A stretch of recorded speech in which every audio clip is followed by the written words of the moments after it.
On behalf of Mr. Richard Aldrich, Program Executive Officer for the Business and Enterprise Systems Directorate, we welcome you to today's ceremony. Today we pay tribute to Colonel Martha Monroe on the occasion of her retirement and 32 years of dedicated service to her country and the United States Air Force. I am Captain Ryan Hederle, and I am honored to be your narrator for today's ceremony.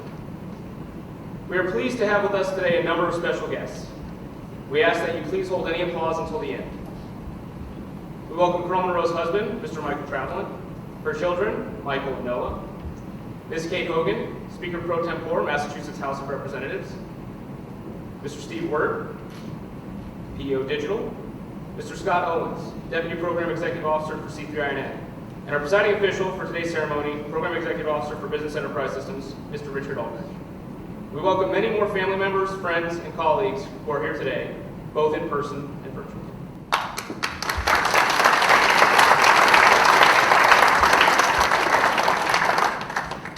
Ladies and gentlemen, please stand by for the arrival of the official party and the singing of the national anthem by Mr. Scott Dowd.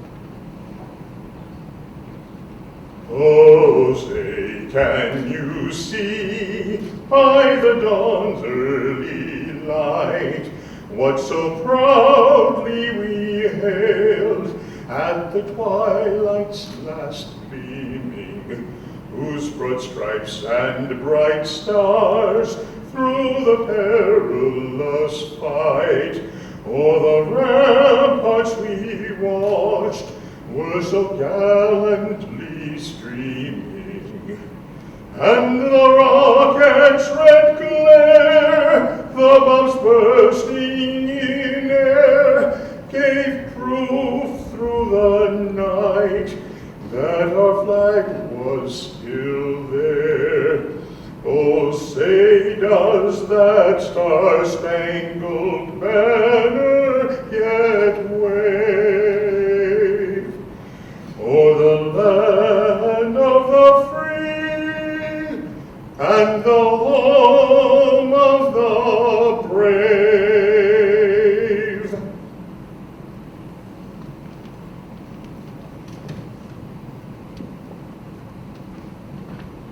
Thank you, Mr. Dowdy. Ladies and gentlemen, at this time it is my pleasure to introduce Mr. Richard Aldrich.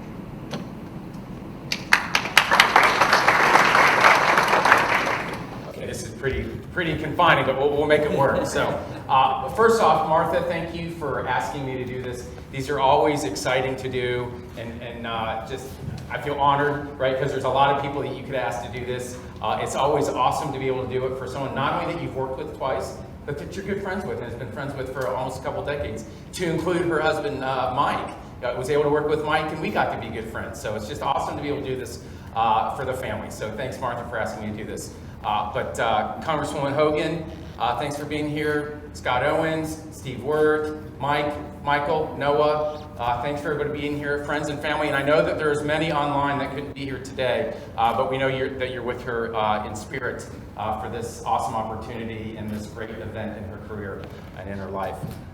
First off, I think it's highly ironic that I left Alabama to come to Massachusetts to be impacted by Tropical Storm Elsa, right? So the irony of that, but I guess I just got to let it go. Anybody need coffee? Kaboom. I'll be here all day, by the way. So for those that are not kind of familiar with Air Force, because as I do a quick run through of Martha's career and highlight all the great things that she did, you know, we have our rank structure has some certain labels to it. So lieutenants and captains are known as company grade officers, and majors, lieutenant colonels, and colonels are known as field grade officers, and then generals are known as flag officers. So for those that aren't as familiar with the military, perhaps, let me kind of give you, because we are here in the heart of where all that started, for those that don't know. So when the Boston Tea Party occurred and the British East India Company dumped the tea, it was done by the younger ones, the ones that were more anarchists and wanted to split away from England, right? So it was the younger generation that did all that dumping of the tea, and so that got to be known as the company grade officers. Now flash forward, several years later, 5 miles down the road, Concord Bridge, right? The shot heard around the world, which was done what? Across a field, led by what? Those young militiamen, came to be known as the field grade officers. And then as the Battle of the Revolutionary War really exploded, you always had the standard of the unit, the flag, standing right next to the commanding general, right? And that general got to be tied to that flag, and that became known as the general's flag, or the flag officer, right? So as I walk through Martha's career, that'll put all that in context, and absolutely none of that was true, but I figured, gosh, I'm here, right? The history of the U.S. How could that not be an awesome story, right? So, something like that had to occur. I have no idea how we got those labels in the Air Force, but since I'm here in Massachusetts at the heart of the revolution, I figured I just had to weave that in. And then I told you I'd be here all day. So one final note, for those, again, that aren't as familiar with Air Force culture as some of the other cultures, Martha told me a story of someone that she knew real well that had been deployed, and they told her the story of over in Iraq, there was units that were told to take an Iraqi base and secure the buildings, and there was 4 buildings. There was one unit each by the Army, the Air Force, the Navy, and the Marines that had taken it over. So when the Army took it over, they established guards at each of the 4 corners of the house to secure it. The Navy just turned the lights off and locked the door. The Marines killed everybody in it and turned it into a headquarters. And what did the Air Force do? We procured a 5-year lease with an option to buy. So that'll kind of help explain the difference of Air Force culture. So now as I jump into a little bit about Martha's career and talk about all the great things she's done, it kind of puts some things in context. So Martha graduated from Embry-Riddle Aeronautical University in Prescott, Arizona, and entered the Air Force and went to Lowry Air Force Base, where she started right off the bat, which should be familiar with many in this room, as a satellite software analyst, right? Working on things like detecting Russian launches and ground station software. So as we know now, the Air Force has kind of become a software company, right? So Martha's entire 32-year career started with where the Air Force is front and center right now with software and software development. So she met Mike there, right at Lowry, and that's where her career started. And doing great things. And when you look at her OPRs and her reports throughout her career, you have all the great superlatives of someone that's a phenomenal officer, right? Innovative thinker, exceptional leader, technical expert, unparalleled advisor. I mean, all those great words. And that started as a lieutenant, right? There at Lowry with all the great stuff that she was doing. So after Lowry for 4 years, now it's off to headquarters ACC, and for most of us in this room know, boy, as a junior captain going to a MAJCOM headquarters, especially headquarters ACC, that's a little daunting, right? Because you're there with a lot higher rank, you don't have a lot of experience, and now what? Guess what? You're a software/IT/comm person going into the den of the fighter pilot mafia, right? They're at headquarters ACC. And so Martha was there for a couple years, trying to establish credibility with all these pilots. And then she went to lunch one day with a couple of them and realized, you know what, I really don't have to do a whole lot here to gain some credibility. Because she happened to be having lunch with 2 twins. She goes, well, how did you guys end up in the Air Force? And one goes, well, we were at the mall one day, and some general was walking through, and he's doing some recruiting, and he asked us what our skills were, if we'd be interested in coming to the Air Force. And the one side, I said, I pilot. And he goes, pilot, great. And so, okay, you're in. We're putting you in the Air Force. And he went to the other brother and said, well, what kind of skills do you have? What do you do? He goes, I'm a wood chopper. He goes, I'm sorry, we really don't use wood choppers in the Air Force. He goes, but you let my brother in. He goes, yeah, but he has the skills we need. He goes, well, I chop it, he pilot. Again, I'll be here all day. So after headquarters Langley, Martha figured, yeah, I probably need to kind of broaden my skill sets here and go do something different. And she went to what I think is the greatest job in the Air Force. She went to go be an SOS flight commander down there at Maxwell. Now, I know a lot of people are like, oh, SOS, you just endured the 7 weeks.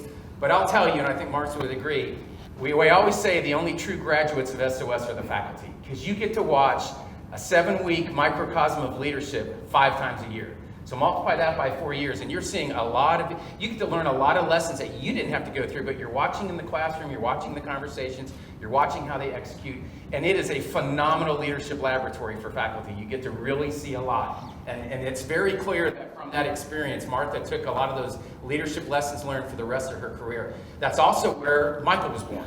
And that's where I remember Martha, when I showed up as a young rookie flight commander, they paired me with Martha as we call it our rookie sister flight.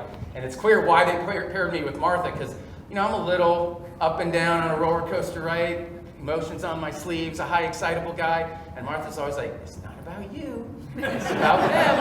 And so now I know why they paired her with me. It's so like, Rich, you're not part of the flight. You're not one of them. You're one of us. You just kind of stand there and watch. So it was an awesome first experience for me to see what excellence in the classroom really looked like. And so it was awesome to have Martha there as my first partner there at SOS. And then as they were leaving Maxwell, Martha was transitioning out of active duty life into the reserves, pregnant with Noah, and it was off to Connecticut where she joined Bank of America and then Pepsi, and I'll talk a little bit about now her reserve career during that time frame. But our careers aren't necessarily about all the great mission impacts we do. It's about the people we meet and the experiences that we have, right? Those memories. And so one of the memories that Martha talked about when she was at Pepsi, so not necessarily a military experience, but when she was at Pepsi, she was going to deploy. And it was going to be a year-long thing, 6 months of training, 6 months of deployment. So she's talking to her Pepsi leadership about exactly what that means.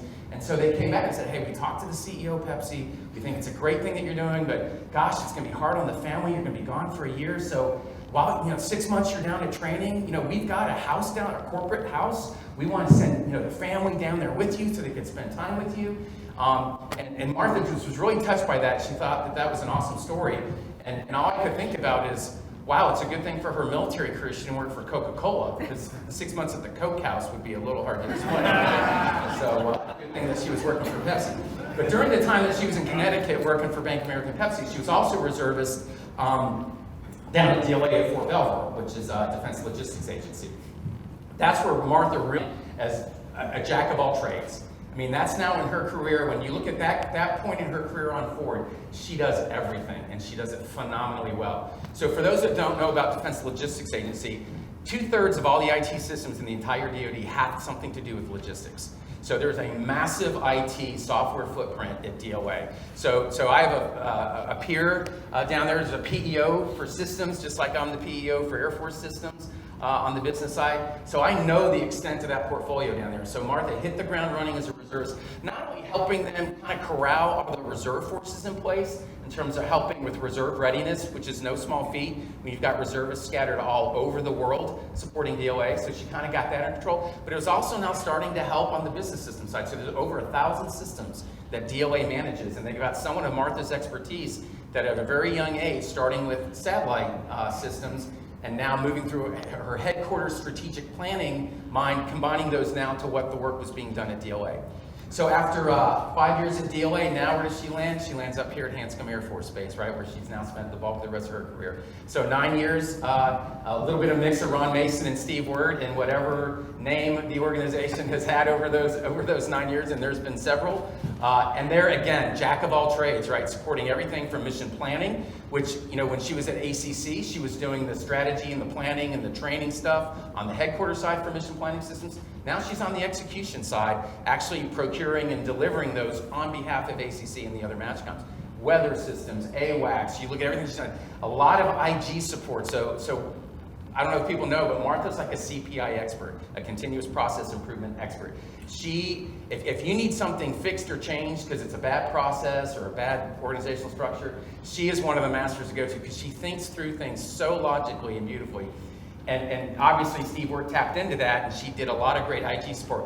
One of the stories that Martha shared with me the other day that she said I'm allowed to was during one of the upcoming IG inspections. The poor captain was briefing her, because Martha was kind of one of the leads for the organization to get through, so he's briefing her, and she couldn't stop sweating. It was just like profuse, and it was pouring down, and the captain's getting all nervous, like, I didn't think this was going to be a hard briefing, and she's sweating it out. What's going on? Why do I not capture? She's about to rip into me because I'm missing something, and she just keeps sweating, and he's just all worried. And what was going on? She was having a hot flash. So this poor captain got his first experience of being around a woman experiencing a hot flash. So mentoring at its finest, right? So 9 years supporting what was PEO Digital now, and then it's off to where Martha and I cross paths again, which is at AFNIC, the Air Force Network Integration Center at Scott Air Force Base.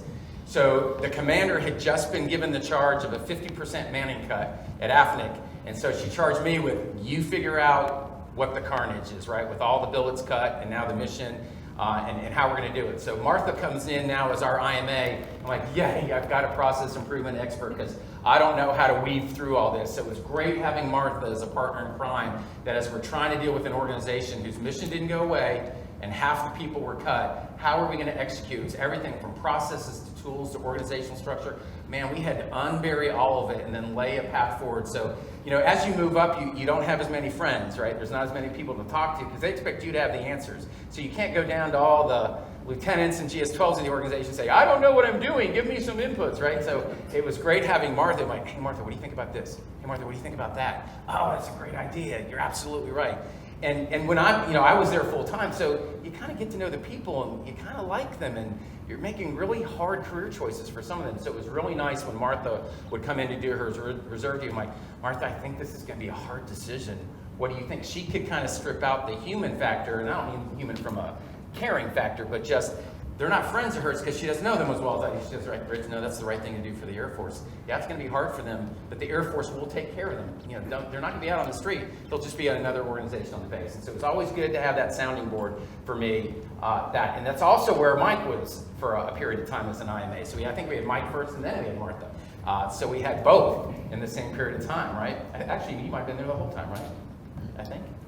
She was there first.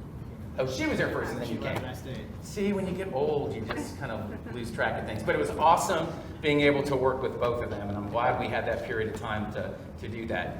So 2 years at AFNIC, and now here comes Colonel Monroe back to Hanscom Air Force Base, right, to work for PEO C3 and INM, which is what she's done for the last 5 years. And again, jack of all trades, right? When you look at everything that she's done in the last 5 years, I mean, you guys have an extensive mission, Scott, right? And so Martha's jumped right in, not just for C3IN, but I'd say probably what her more lasting marks is we've really sucked at cybersecurity in the Air Force.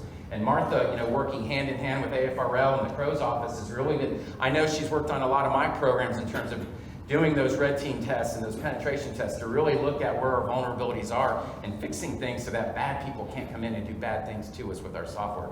So that's probably been one of your greatest legacies, is leading that team. I know the impacts it's had on my programs, and there's 6 PEOs I think that you've tested systems with that team. So again, just a wide range of stuff.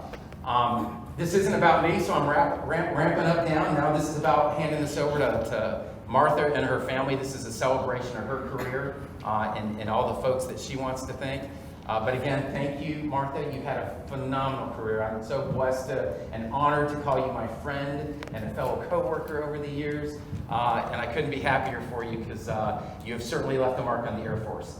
And I know you will continue whatever form or fashion. I know you're not going to stop. You're still going to be that jack of all trades. You're still going to figure out ways to help and support the Air Force. So I'm not worried about that. For those that are going to any of the celebrations later, whether it's just here in the back or tomorrow night, the celebration, just, as you can see, Martha doesn't use glasses, so feel free to drink from the bottles. All right, so with that, let's press on with the more formal activities.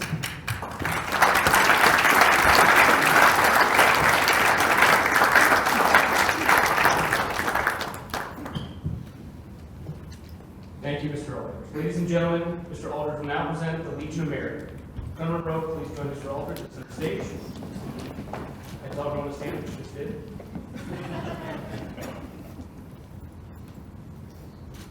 Please remain standing for the reading of the official retirement order.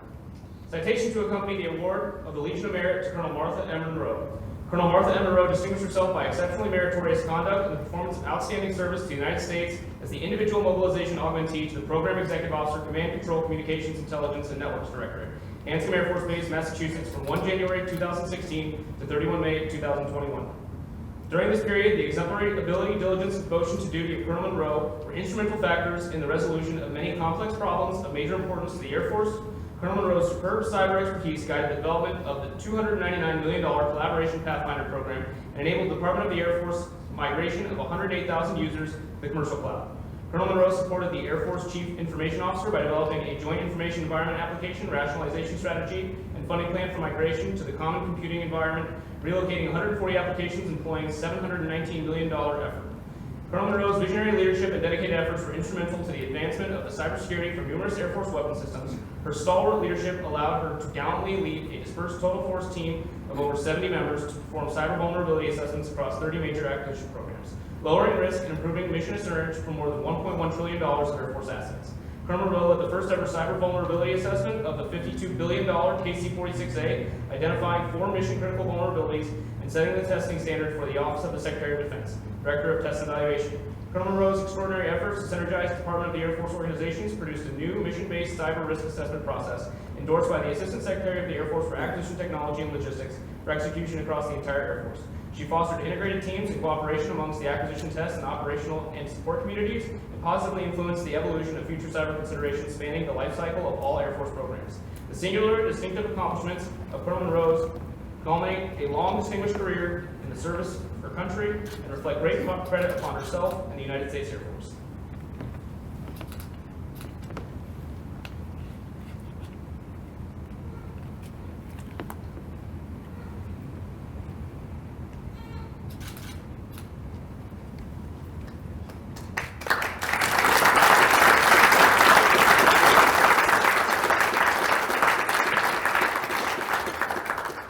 Ladies and gentlemen, we will now read the retirement orders. Publish the order. Attention orders. Reserve Order EL 4988. Colonel Martha M. Monroe is relieved from current assignment, assigned to the Retired Reserve Section, and placed on the United States Air Force Retired List effective 1 June 2021.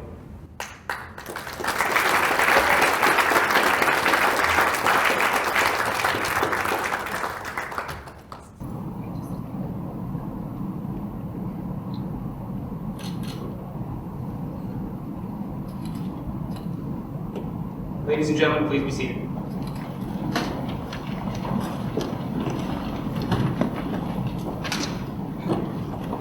Well, after following Mr. Aldridge, I should have wrote better jokes. Something called the internet. To accompany her retirement order, Colonel Monroe received the following certificate of retirement from the Armed Forces of the United States of America. Mr. Aldridge will now present the certificate.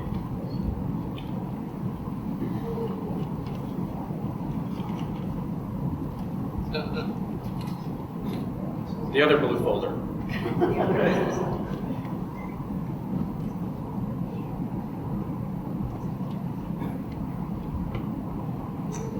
And it reads, to all who shall see these presents greeting. This is to certify that Colonel Martha M. Monroe, having served faithfully and honorably, was retired from the United States Air Force on the first day of June 2021. Signed, General Charles Q. Brown, Chief of Staff, United States Air Force. At this time, Mr. Travelin, will you please join us on stage? Every retiree receives a special retirement pin as a memento of their service. At this time, Colonel Monroe's spouse, Michael, will place the pin on her left lapel to symbolize her transition to retired status.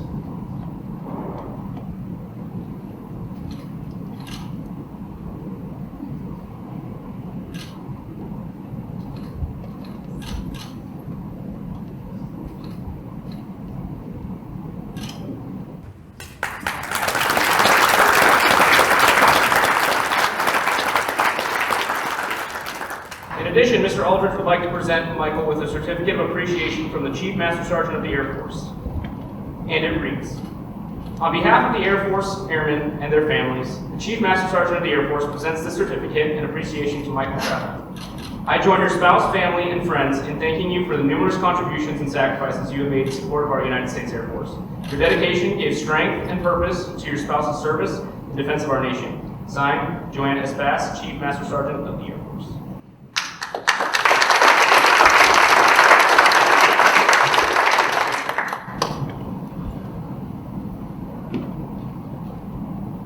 Colonel Monroe has been presented with a certificate of appreciation from the Commander-in-Chief. No, same one.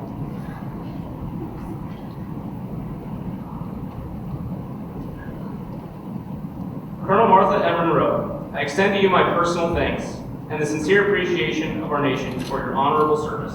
You helped me to maintain the security of the United States of America with a devotion to duty that is in keeping with the proud tradition of our armed forces. I honor your service and the respect, the commitment, and loyalty you displayed over the years. My best wishes to you for happiness and success in the future. Signed, Joseph R. Biden, Commander-in-Chief.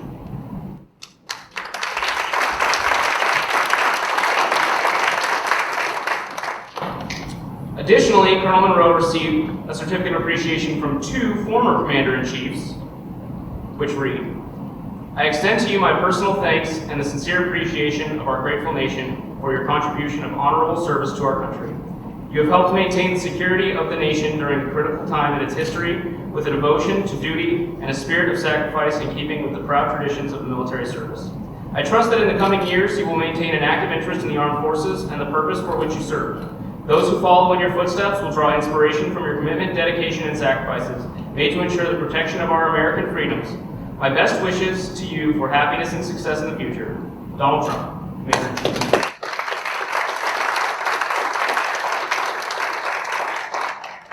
Colonel Martha M. Monroe, I am pleased to join with your family and friends in congratulating you on your retirement from the United States Air Force. You have served our country with distinction and honor, and you can be proud of your contributions to our national security and to peace around the world. I am delighted to send my best wishes as you celebrate this milestone and your years of military service. Sincerely, Bill Clinton.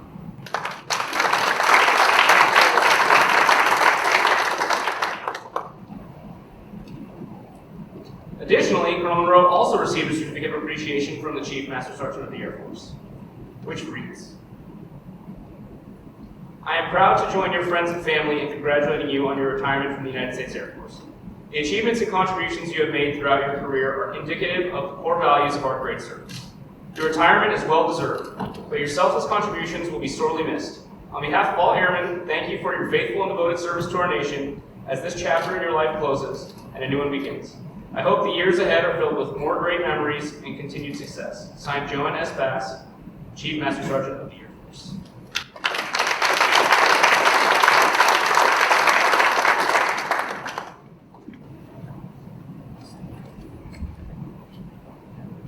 I didn't say it. At this time, we will present Colonel Monroe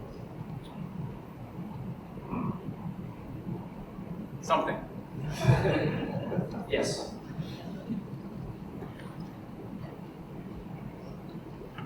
At this time, I ask that Representative Kate Hogan please come up to present the House resolution in honor of Colonel Monroe's retirement.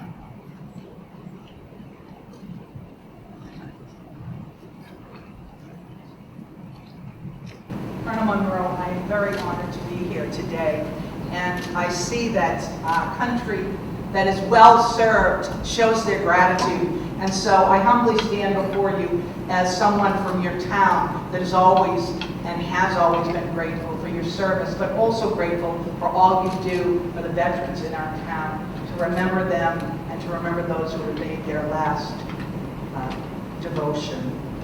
And here I have a resolution from the Massachusetts House of Representatives recognizing Colonel Martha Monroe for her contributions to the United States Air Force and Massachusetts Hanscom Air Force Base.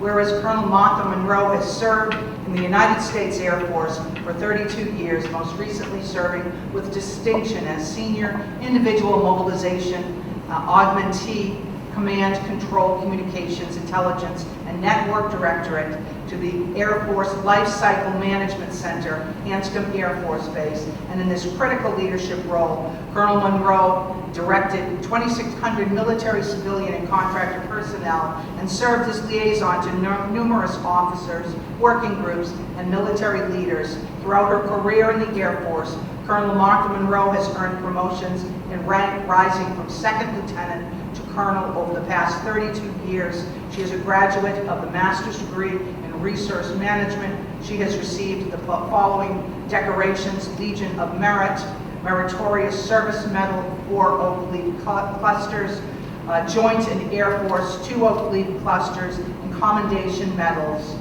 Her decades of distinguished service to the U.S. Air Force have served as an inspiration to those who worked with her, and she has left an indelible mark across the people and missions of Hanscom Air Force Base and the U.S. Air Force. And therefore, members of the Massachusetts House of Representatives join with the U.S. Air Force, Hanscom Air Force Base, and her family and friends in honoring Colonel Martha Monroe on this auspicious occasion and extend their best wishes for good health and success in the future. Thank you and congratulations, Colonel.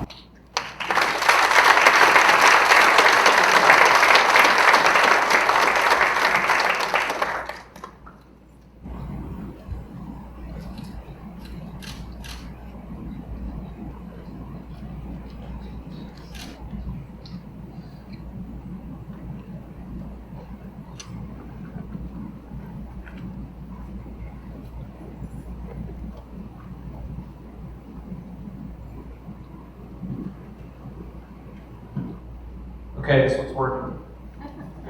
So now we can allow some freedom. Now you find the cordless.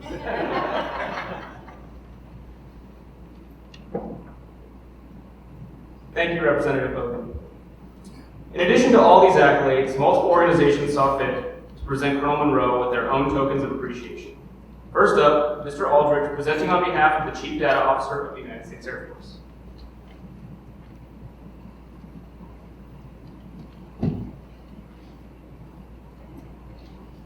So before I present Eileen's, I'm going to jump in front, and because Martha had such great impact on my programs and showed us where we were falling short, I wanted to give you a personal point from me saying thanks for all your support of my system. So thanks for everything. Now for my good friend Eileen. Martha, just a quick note to thank you and your family for 30 years of service to your country. Your leadership during the time of our department's first Chief Data Office was instrumental to its success. I'm wishing you great success on the next step of your leadership journey. All the best, Eileen.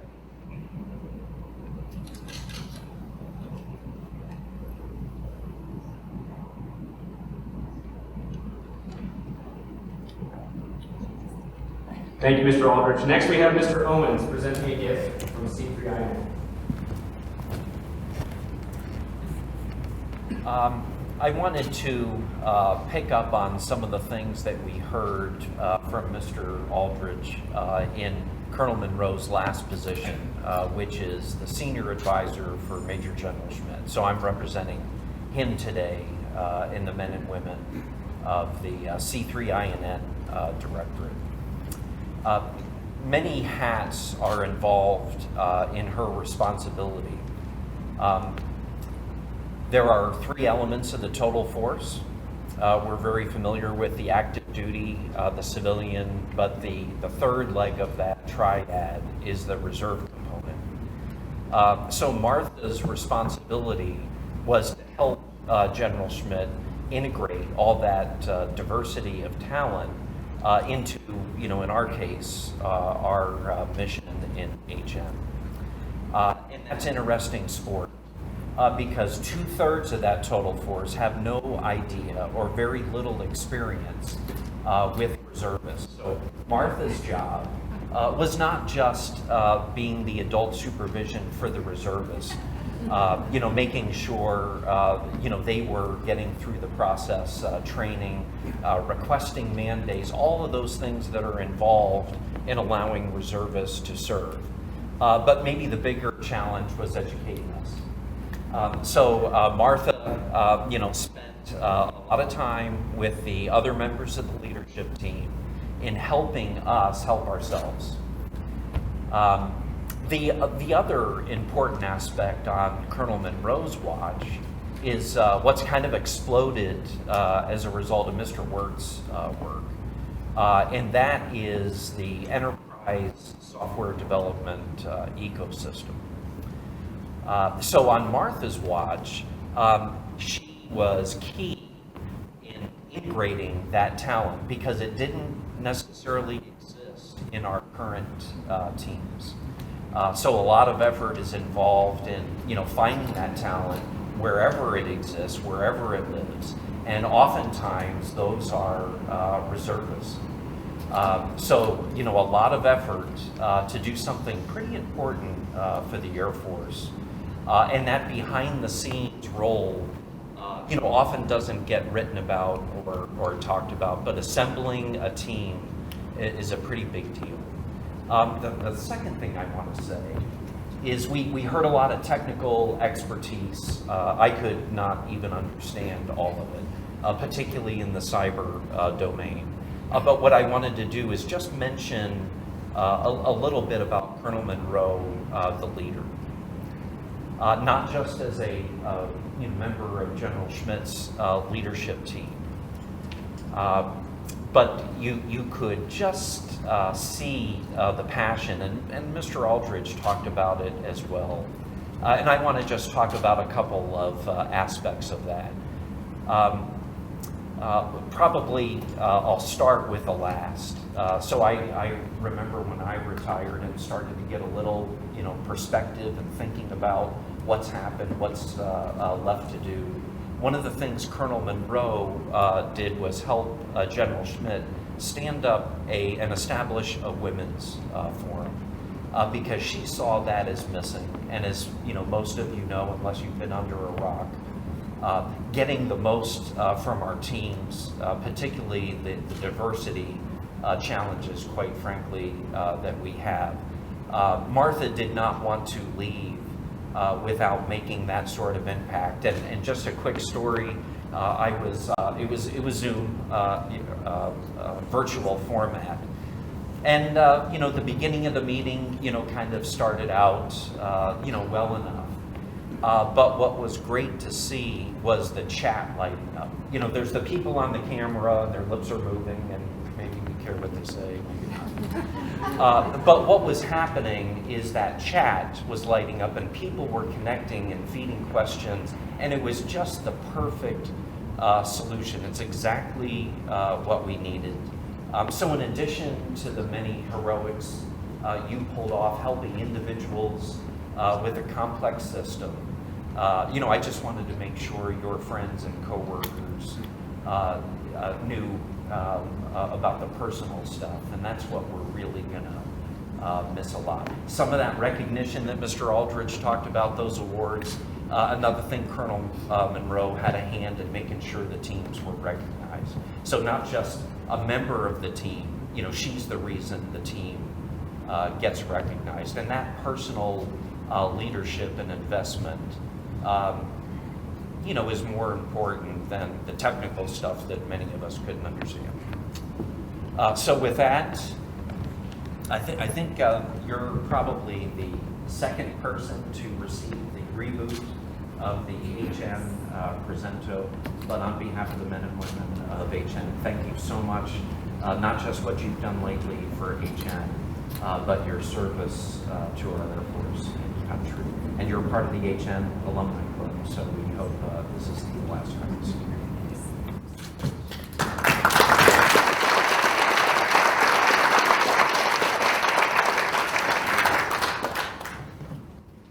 Thank you, Mr. Owens.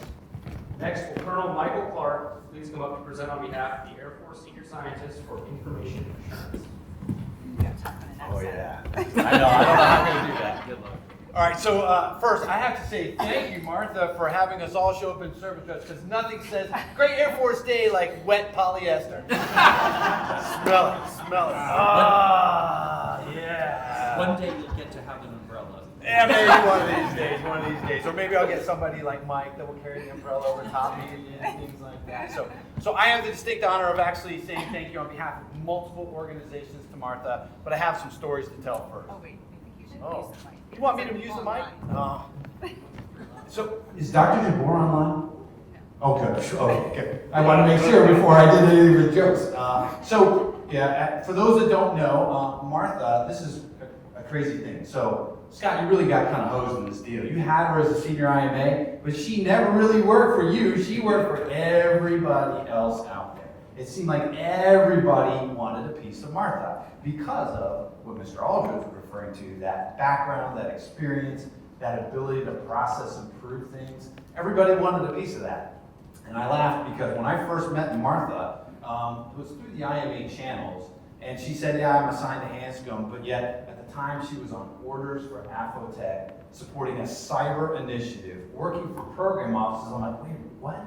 And I'm an IMA, so I was really having a hard time tracking how she was doing all this and how she was making it work. She was a master at being able to make these things work and get these things called mandates to make the processes work across the various programs that she supported. But when we really got to know each other and started working together was when she was actually supporting this initiative called the Cyber Blue Book. And that was actually a process that was developed by Dr. Jabor out of AFRL. And he had actually this idea of how we're going to protect our systems by doing blue. We call that the good, the analysis of knowing thyself. Know your system, know how it's put together, because that's the best way to defend. If you know how your system's built, then you can best defend it. So he was great. Dr. Jabor, very interesting guy, had a lot of great knowledge about the cyber realm, about systems engineering, but he had no clue how to put something like that out there. And so along comes Martha, with her process improvement ability, actually takes this great idea that Dr. Jabor put together, and she institutionalized it. she made it a thing, not just a thing, she made it something that was executable, something that was repeatable, and something that was worthwhile. That's actually transition, right? I mean, no offense to the AFRL people, they have a hard time transitioning anything. She did it. She wasn't even a part of AFRL, and she transitioned an idea into something that was reality. So now, not only did Martha not just quit though, right? So she takes that thing for Cyber Blue Books, she partners with AFOTech, the Air Force Operational Test and Evaluation Center, to actually start using those. And so this is what Mr. Aldridge was referring to. She would come into the various PEOs, into their programs, and actually then evaluate their programs, looking for those vulnerabilities using this institutionalized process. And she had it down to a T. She had it down to where she had a cadre of people, and I laughed because Dr. Jabor thought he was controlling it. You were really the one behind the scenes controlling it all. But she would actually then get this cadre of people to support her in these initiatives. And so she had her reserve group. She was using the reserves the way reserves are meant to be used. Gathering that expertise that sits all across the United States, pulling them in to say, we need you now to support this effort right here. So she was able to go grab those folks, that experts from across the various things, bring them in for a short period of time to be able to get these assessments done. So again, it's knowing the systems as well, how to get MPA days, mandate authorizations, how to actually then put people on travel, how to actually then make that work within the programs that they were supporting, and then work with those programs who weren't always that interested in having her there to say, whoa, you want to look at my system and tell me all the things that I'm doing wrong? That was a challenge. But Martha had an answer for that too. She made sure that she had a letter signed by the AFOTech commander to say, hey, yep, I got authority as well to go with what I'm doing. So that process improvement and what she did from what she was doing on the cyber side was amazing. And then what you were able to then do next was take that Cyber Blue Book process and actually then morph it with what the 47th Cyber Test Squadron was doing at the time and how they were looking at it, bringing in kind of the red piece of it, how do we take the adversarial component of it and merge those together. And actually then it's called the MRAP-C, which we kind of laughed because we took a long time trying to come up with that name. MRAP, we tried to convince her was really an Army thing. There's a thing out there called the MRAP, but what we couldn't call it that. Yeah, I know, we couldn't call this Cyber Resiliency Assessment Process because that would have been crap. So that would have been no good. So we came up with the MRAP-C, but it was the mission-based cyber risk assessment process. And now it has those methods that Dr. Jabor started way back when, then brings in the testing components that the testing organizations need to have, and has put that and institutionalized that process. She actually even got to brief that up, not only to the Air Force leadership, but to OSD as well. So now that is actually the thing that OSD is looking at in the way we want to be doing our cyber system assessments of our weapons system. So I give you a ton of credit for all of that and what you've been able to do. And again, I laugh because you supported so many different organizations. I had almost forgotten about the Chief Data Officer while she was still working for Mr. O, and she was actually up supporting General Kreider at the Chief Data Officer as well. So she was able to do all of this. And this is, again, she leveraged the reserve system, knowing that I can be a reservist, still do my part-time support to C3INN, give them everything that they need, but I can really put a lot of energy into a lot of other areas as well. So I really appreciate all that you've done for the Air Force, for the reserves, and personally I have to say thank you because every time we went TDY together somewhere when we were doing these mission-based cyber assessment, she always knew where to go eat, right? I mean, this woman here, she knows where all the restaurants are, the best places to go eat, best places that might have a drink or two as well. So she really knew. And so every time we went, and it didn't matter what garden spot we were at, whether it was Albuquerque or whether it was Eglin, she's like, oh yeah, here's where we're going to go today. Or Wright Patterson, even places like that. You knew it all. Yeah, I know. Yeah, exactly. And I get the honor of actually doing a presentation on behalf of AFRL, AFOTech, and the 47th Cyber Test Squadron. So Martha, I wanted to read some of these quotes because this is great. This is actually from, here, I'll give you your thing. I'll stick a plaque. How about that? All right, so this is actually, and this is awesome. So this is actually signed by Dr. Jabor, Mr. Olinger, and then it's signed by Jim Hoban, Kevin McGowan, Mike Camp from the 47th Cyber Test Squadron. But the words that they use on this are hilarious because they say here, and I'll read the whole thing, you are awesome. Words cannot begin to describe, but we'll try, the tremendous impact you've had on the entire Air Force test and acquisition cyber community. You know all of us well. We're not completely speechless. We did come up with a very few good descriptors for MM.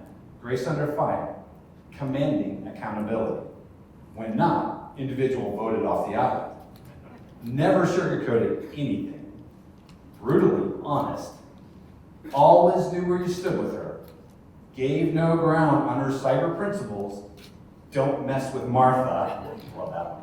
And best of all, an unmatched cyber zeal and passion. Your dominant presence in our cyber cosmos will be missed by the entire community and certainly by each of us.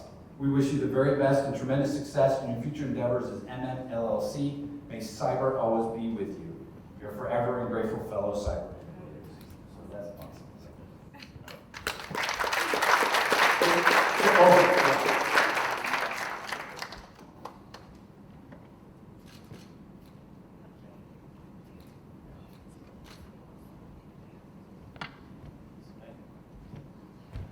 Thank you, Colonel Clark.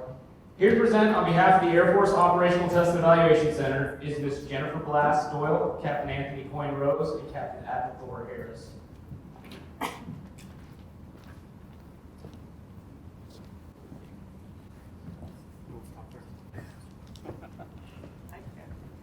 This is going to be a while. I mean, everybody's already said all three things. So, well, first I want to show this off before we all say our things. So, Monroe, all of Afrotech.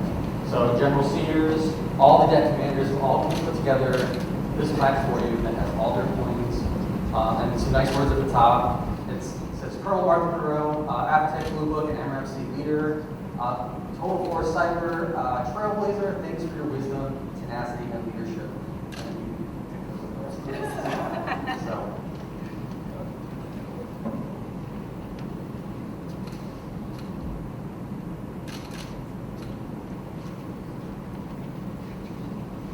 But I don't think you realize the impact that you had. So I met Colonel Monroe doing Blue Books back at Afrotech. I showed up with Major Bridges down in Eglin doing F-15. Really interesting experience. We walk in the room, and the first thing I think is, oh, there's no sixth room. Why is she sitting at this table doing all this work? But it was amazing. I've never seen somebody work so hard. I learned so much from you. It was a great experience. I took all of that moving forward, and you do cyber stuff. It's amazing. I don't think you realize all the units that you've impacted, so I have a couple things for you here. So this one, you obviously know. This one is Afrotech Det 6. So this is the fighter community one. And then these other two that you might not know, these are from AFTC Det 3. I can tell you where they came from, Det 3. So that we can hang them up on the wall, and then also I have a Det 6 point for you as well.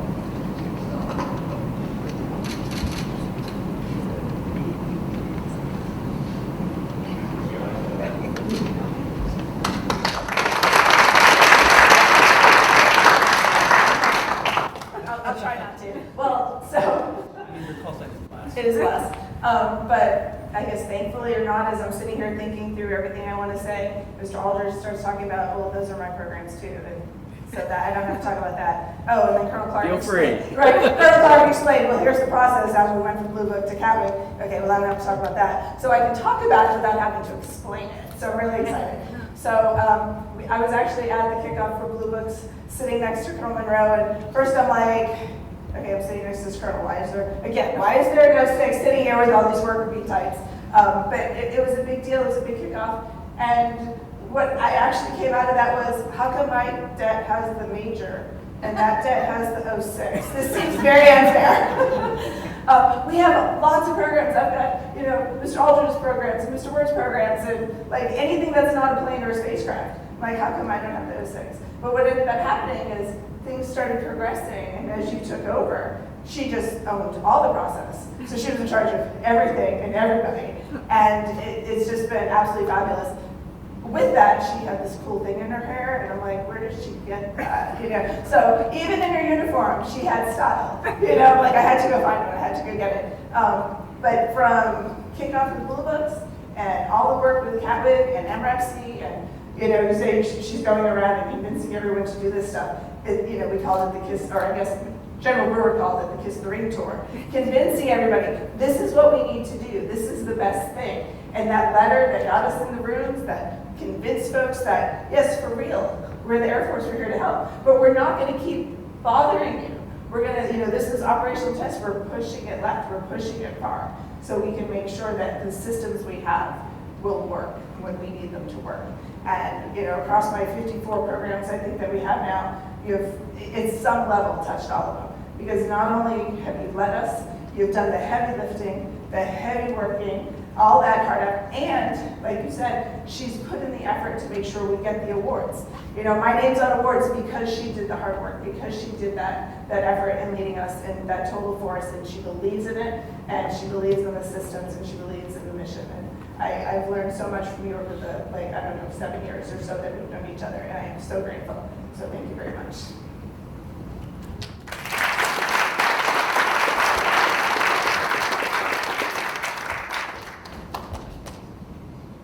I'll give you a couple minutes back. I'll make my speech a little shorter than last year. That's an inside joke for most of us. Colonel Monroe, I will say it's been a pleasure working with you again through the AFRL Blue Book process and REPC. There's one thing that I just want to highlight from my perspective, talking about the younger CGOs. We hear a lot about how a lot of the flag officer congressional members, they know who Colonel Monroe is. We do a lot of that work, but from a younger CGO perspective, I will say that you've always fought those battles and allowed us to sort of follow your lead. You were that I would argue the North Star. You were the lighthouse, and so you offered a direction for us to follow, and you did that in such a way that you were never too out of touch for us. With the clout that you carry, the experience that you have, again, you were there. You balanced the mission, you balanced the people, and so you set the standard for us to follow. And so I just want to thank you for that.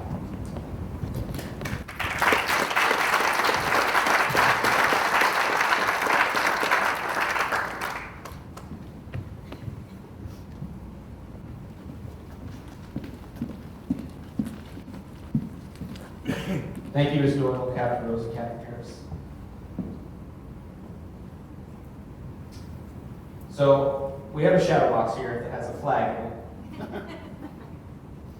So in the Armed Forces of the United States, at the ceremony of retreat, the flag is lowered, folded in a triangle, and kept under the watch throughout the night as a tribute to our nation's honored dead. The next morning it is brought out, and at the ceremony of reveille, run aloft as a symbol of our belief in resurrection of the body. When the flag is completely folded, the stars are uppermost, reminding us of our national motto, in God we trust. After the flag is completely folded and tucked in, it takes on an appearance of a cocked hat, ever reminding us of the soldiers who served under General George Washington and the sailors and Marines who served under Captain John Paul Jones, who were followed by their comrades and shipmates in the Armed Forces of the United States, preserving for us the rights, privileges, and freedoms we enjoy today. So as a final memento, the shadow box containing this flag, Lieutenant Colonel Casto. So Ram, we've had all these people here that have represented the careers and the jobs we've done, but I think one of the greatest impacts you've had to our Air Force is in the reserve, and the leader that you've been. I've had the privilege of serving for Colonel Monroe for the last few years, but I don't know that I fully appreciated the leader that she is until just recently. We heard words like tenacious and bulldog, and to see her go into action to take care of her troops and ensure that they're given the things that they need and that they're taken care of is second to none. And all of us being here is a testament to you, your character, and your leadership. Personally, I'm grateful for what you have helped me with in my career, but on behalf of the Reserve and all of the IMAs, you have proven that we are not alone. And we are grateful for your leadership and service. So,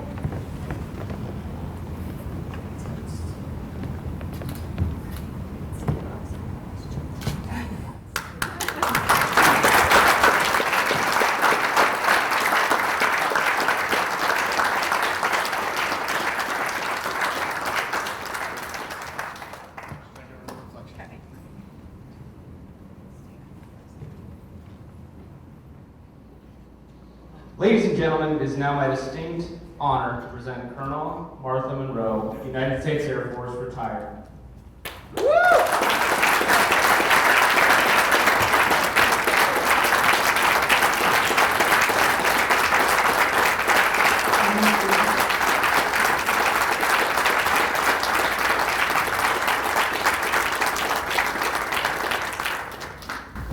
Well, it takes me a while to do something sometimes, so 32 years, finally got here. I do something and twice the time that it takes anybody else, so. Honestly, there have been only a handful of times that I have gotten up and danced on bars. I think you just saw them all. I don't know whether to be embarrassed or, happy that I'm retired. So I need to thank some people first. So first off, thank you, Mr. Aldridge. That was incredible. Your jokes, yes, they were off the internet, but there are some in 2021 that are new. So next time you research, bring some new ones up. Thank you, Mr. Werber. You showed up. Thank you so much. I've worked with you forever, and I was hoping you were going to make it. So thank you so much for coming. Representative Hogan, if she's still here, she might have to skedaddle. Thank you for coming in and showing up. And of course, Mr. Owens, it's been a pure pleasure finishing out my career working for C3I, and so thank you for coming today. Mr. Scott Dowdy. Is he still here? The national anthem. That was incredible. Can we still you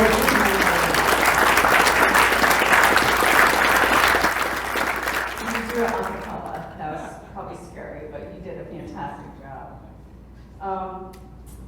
Kate Stowe for making the shadow box. Oh, there you are.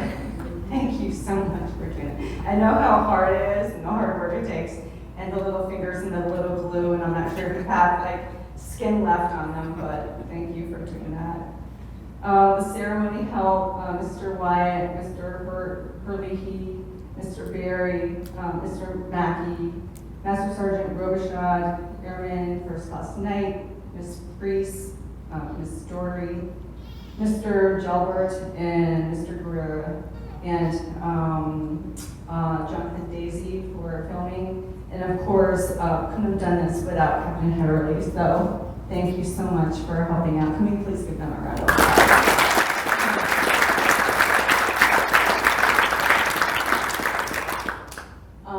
And right now I'd like to thank my family. So Michael and Noah, if you could please come up on stage. And Noah, that was incredible. I thought, we needed to take an intermission because I need to gather myself, but that was an incredible video. Noah's going through school for video publication, and hey, you're on your way to making movies. So can we just give him a round of applause?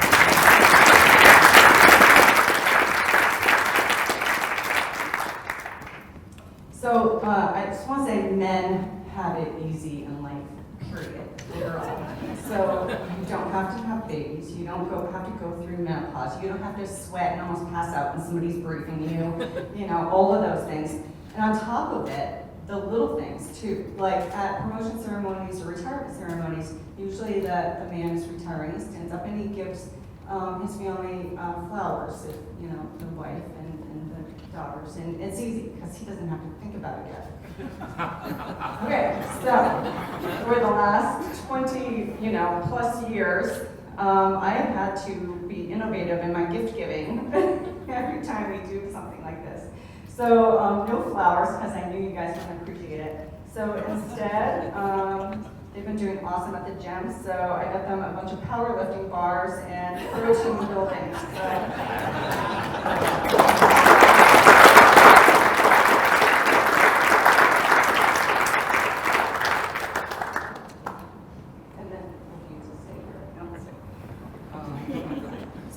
And Mike, can you please?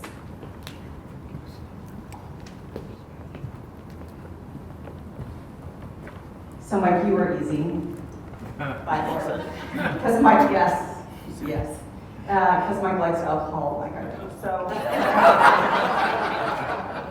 he's all full of bourbon right now, so what I bought him was bourbon barrel beer. So a little twist.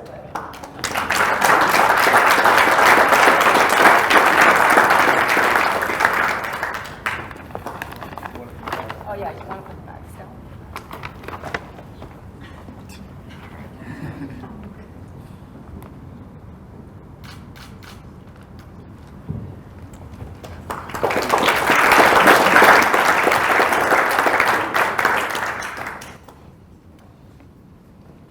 So I don't want to waste too much of your time because the only thing between me and happy hour is I guess meat. So. You know the old saying, you always remember your first assignment. I do have one story that I want to talk about, and it's back to that first assignment. And before I say that, I mean, everybody's been asking me like, okay, you know, great, 32 years, you know, now what? What are you going to do now? And I said, well, I'm going to have a lot more of that S word because I really need it. And, you know, Mike and I are been missing it a little. So he got really excited about that. One, bought us a brand new mattress. And that was great. And now I'm getting at least 8 to 10 hours of sleep a night. So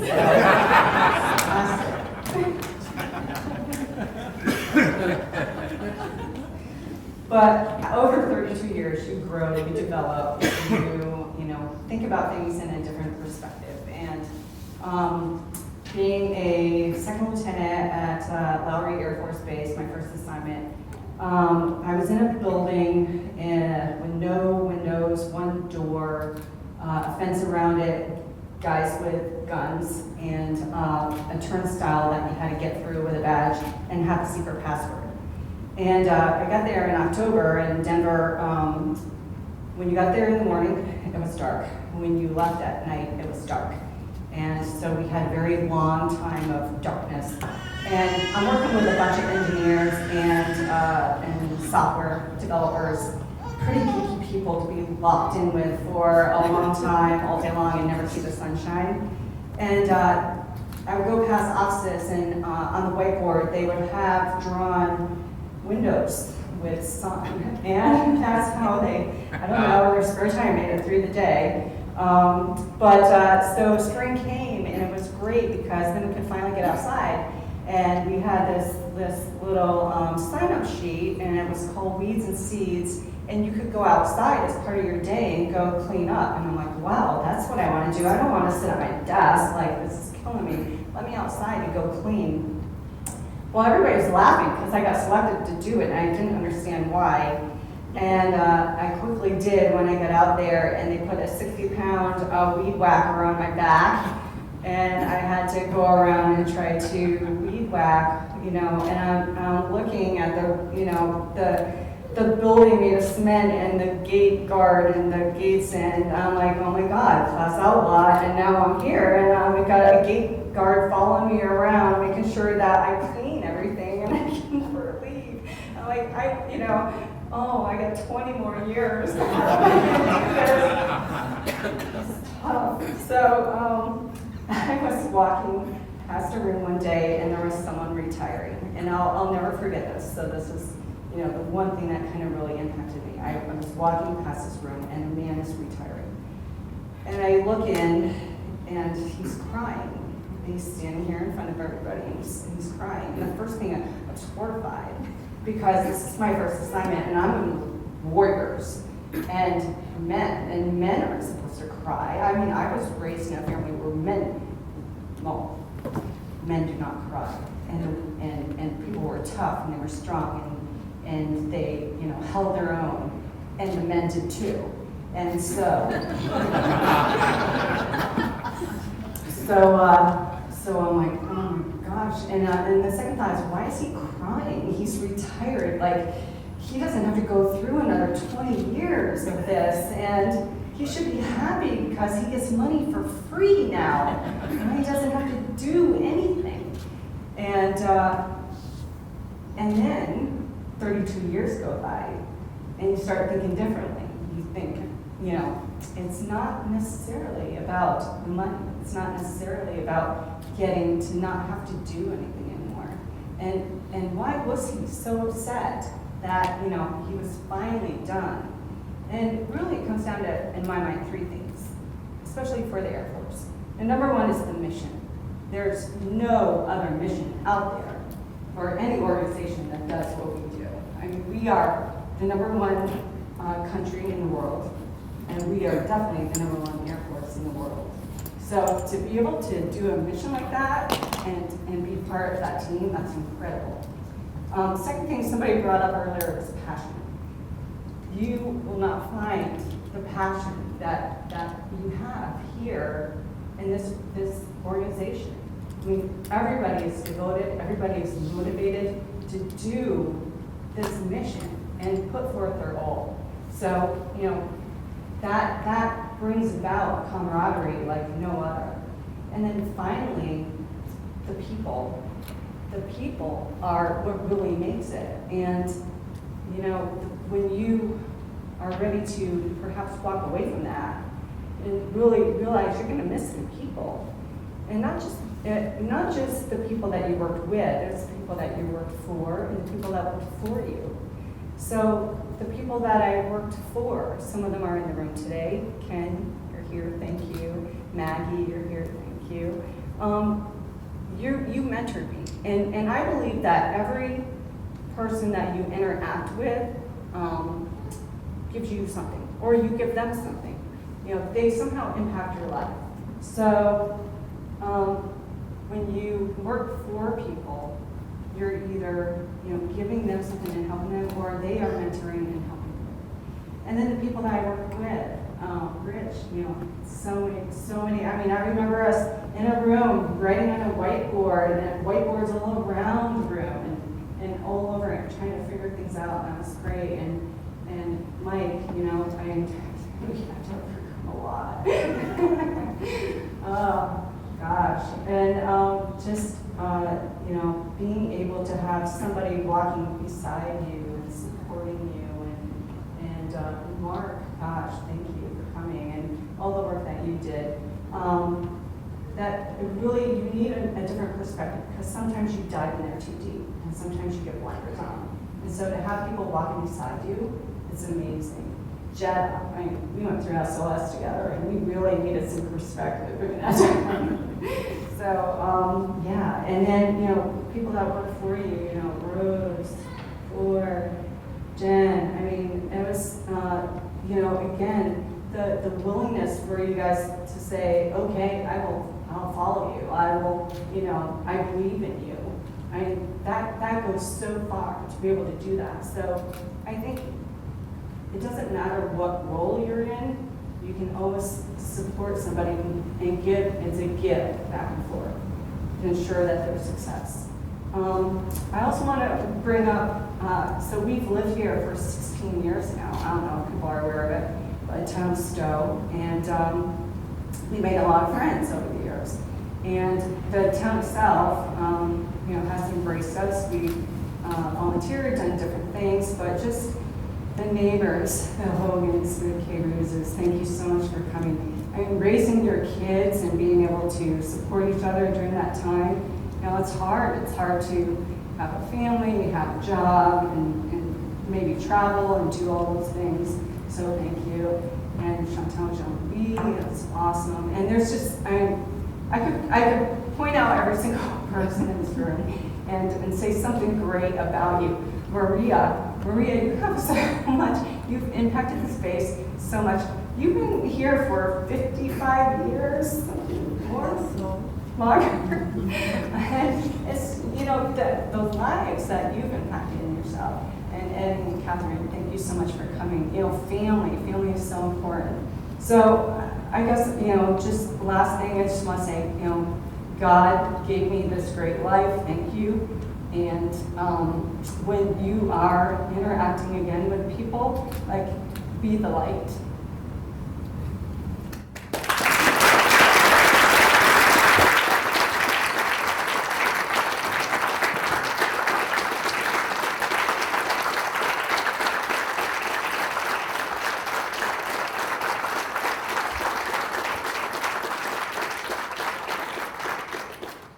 Thank you, Colonel Monroe. The men and women of the United States Air Force are proud to have served with you, and you will always be a valued member of the Air Force family. Colonel Monroe, we wish you and your family success in all of your future endeavors. This concludes today's ceremony. We invite all attendees to join Mr. Aldridge in congratulating Colonel Monroe and her family by sticking around to enjoy cake and refreshments.